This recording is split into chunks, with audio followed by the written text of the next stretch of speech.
So you guys are on the road. The Quarrymen are on the road for a big birthday celebration for John Lennon. Pretty well 3 weeks, really. Wow. It's not the first time, you know. We when we got back together in 1997, we've been to Japan, Russia a couple of times. What spurred the reunion 13 years ago? Was the anthology? Well, it was no. It was the Cabin's 40th birthday. Ah. They said we're having a big birthday party and we're going to invite all the old guys that played years ago, and it's free booze all day. So that was the sort of invitation you can't resist. No, of course. Short of wall-to-wall pole dancers, you know. So I live near London, so I drove up, and Eric, who lived in Edinburgh, drove down from Edinburgh, and the other guys turned up from not too far away. Right. And by about, I was driving, you see, so by about 6 o'clock in the evening, we decided to go out and have something to eat.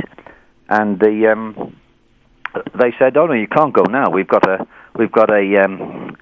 TV crew coming to film you guys." We said we haven't played for 40 years together. I mean, Colin, some of them had not played for 40 years.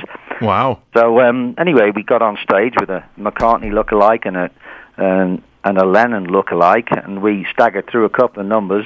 They said the audience is going to be legless anyway, so they won't mind. So we said, okay, that sounds like a sort of challenge we can face up to.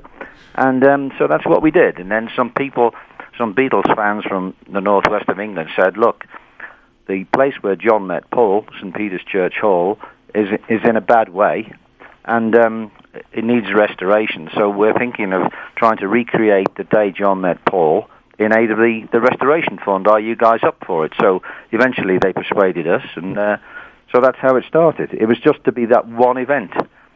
And then someone said, have you got a CD? And we said, no. So they said, well, how about it? So we went and made a CD, and then it sort of snowballed from there onwards, you know. That's fantastic. So most of the time we've been doing, long weekends in Europe because that's easiest for us. Of course. With the work commitments we used to have. And then last year we did... 2008, we did a couple of weeks in the States. We started at B.B. King's, and then we played the Hard Rock in Boston, and we played in Philadelphia on the same bill as the Pete Best Band. Huh. We played... Did you know Pete, or no? And not from those days. We haven't Right. met him a few times since, and he's a very charming guy. Mm-hmm. And then we also went to L.A., and we played for a charity called Guitars in the Classroom, of which Lawrence Juba is a patron. So Lawrence opened the show for us. Oh, look at that. What an honor that was. Crazy. And you're in Aspen, Colorado right now. We're in Aspen, yeah. This particular tour, we had it sort of half planned, and then when the Nowhere Boy film was scheduled to appear, that we said, well, maybe we can do something together. So that was what the idea was, All of these gigs really are, you see the film, and then we do a quick Q&A for 15 minutes or so, and then we play for an hour or so. So they see the real thing, having just seen the handsome young men playing on the screen. How were you portrayed? Were you happy with your portrayal? Well, Brad Pitt's no banjo picker, is he? I mean, that's the problem, really. It's just fascinating to be portrayed on screen. I mean, getting the resemblance right and everything else. It's not a documentary, so right. It would be very unfair of us to criticize it as a documentary. I mean, it concentrates on the triangle between John and his mother, Julia, and his aunt, Mimi, and that's the main focus of the film. I mean, the Quarrymen are obviously there in the background, but in the interest of, brevity and artistic license, things have been concertinaed a bit, and but, basically we think the film is great. It has a really good atmosphere of Liverpool at the time, and the personalities come over very well. The lady playing Aunt Mimi, Christine Scott Thomas, did a great job, as did indeed the others. And, we weren't there. We don't know exactly what went on between the three of them. In fact, nobody does. So obviously it's, an artistic interpretation of it. Right. But it's a very entertaining one, and it tries to explain certain factors in John's life, which obviously affected him in later years and affected his music. And it's a very entertaining film. I saw the film last weekend. John came off as it's fantastic. It's but John came off as a bit of an ass, a little bit. Was that real? Now, would you like to redefine that in terms an Englishman can understand? A bit of an ass. A bit. Slag? No. Okay. Cut the slang. A bit of an ass in English means stupid. No, he didn't come off stupid. He came off as a. Hang on, I'm thinking of the word. I used to live with two gentlemen from Birmingham. A bit of an arsehole, that's something else. No, well, yeah, that's exactly it. Well, he wasn't the most charming guy. I mean, a lot of ego, big geniuses aren't. I mean, I believe, Wagner was a difficult guy to get by. Difficult. That's a good word. Difficult. Many mistresses. Well, it's funny because the Beatles got portrayed so much as this big, happy, fun group, and then you see John as a teen, which is only a few years before everything happened, and it's showbiz, right? I guess at the end of the day, it's showbiz. Oh, I think so. Yeah.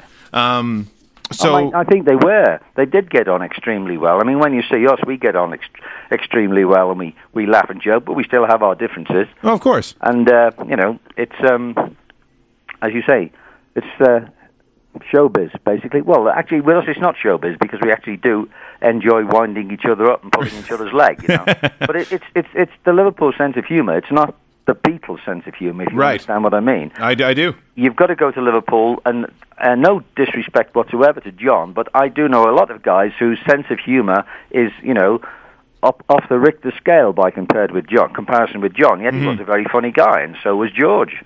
Right. And indeed Ringo. Paul was a little bit more sober, I think, but the sense of humour, it comes with the genes. What is a set list like for you guys? Are you playing Beatles songs? Are you playing old skiffle music? What do you guys play live? Well, we think there are sufficient look-alike, sounds like Beatles bands out there to, for us, no point in competing with them. We wouldn't be good enough. Yeah. And so we are the original guys playing the original music which inspired John and Paul and George and, of course, Ringo, because he was also in a skiffle group, you see. Right, things like what? That's All Right Mama, old Elvis tunes, Chuck Berry, that kind of thing? Well, we play, Lonnie Donegan, Rock Island Line, stuff like that. Oh, yeah. Blue Suede Shoes, Mean Woman Blues. Our other lead singer, Len, is very keen on Elvis, so we get a few Elvis numbers in. But, of course, these are all ones we did years ago. Of course. Come Go With Me, Maggie May. 20 Flight Rock, which is the song that got Paul into the band. Yeah, of course. All that kind of stuff, Well, Rod, I ask everyone that comes on the show 5 questions, one-word answers. And I've never had anyone that knows Lennon or McCartney, so this will be an interesting one. We'll start with, what do you prefer, on the road or in the studio? On the road or in the studio? I like on the road. Okay.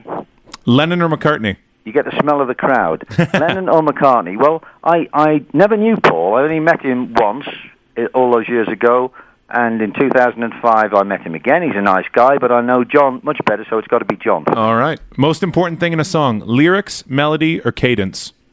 Ooh, heck. I think a good tune, if it passes the Paperboy test, then it's good. I like the lyric. I like the tune. All right. Tune. Favorite song to play live? Favorite song to play live? Don't It Make My Brown Eyes Blue? Or Peach Picking Time in Georgia. You can take your pick. All right. And in one word, the Quarrymen. Yes. Good word. Thank you very much. I really appreciate talking to you. Come and see us and have fun and find the details on the website. Yes, what's the website? One more time for people.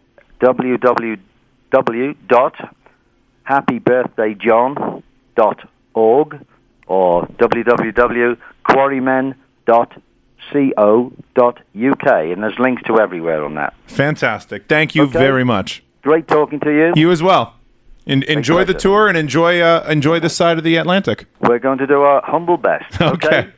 All the best with the show. Thanks. Thank you. Take it easy, Rod. Cheers. Bye.